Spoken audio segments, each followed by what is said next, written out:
प्रभातखबर.com, विश्वास वही, रफ्तार नहीं।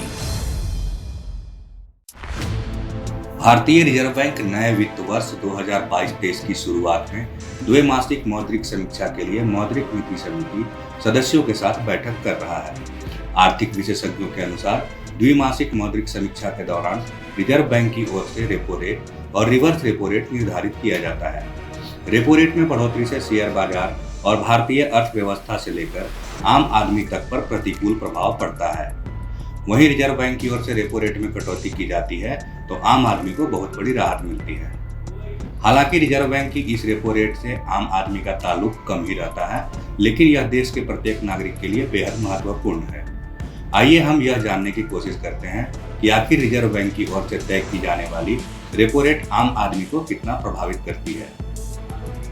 भारतीय रिजर्व बैंक की ओर से जिस ब्याज दर पर देश के व्यावसायिक, सार्वजनिक और निजी क्षेत्र के बैंकों सहित वित्तीय क्षेत्र के संस्थानों को कर्ज दिया जाता है, उसे रेपो रेट कहा जाता है। रिजर्व बैंक की ओर से रेपो रेट में कटौती करने का अर्थ कर्ज को सस्ता करना होता है।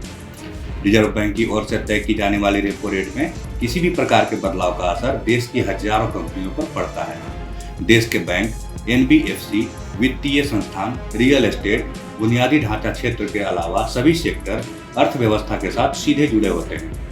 रेपो रेट में कटौती या बढ़ोतरी का असर देश की हजारों कंपनियों और बैंकों के जरिए अर्थव्यवस्था पर भी दिखाई देता है। रेपो रेट में बढ़ोतरी होने की वजह से महंगाई बढ़ने के आसार अधिक रहते हैं, जिसकी वजह से आर्थिक गतिविधियां सुस्त पड़ती है, जिससे अर्थव्यवस्था की वृद्धि पर भी असर दिखाई देता है। इसलिए रिजर्व बैंक रेपो रेट निर्धारित करते समय महंगाई और आर्थिक वृद्धि के मानकों और कारकों पर गौर करता है और उसकी कोशिश महंगाई को काबू में रखने की होती है, ताकि उसका असर आर्थिक गतिविधियों पर न पड़े।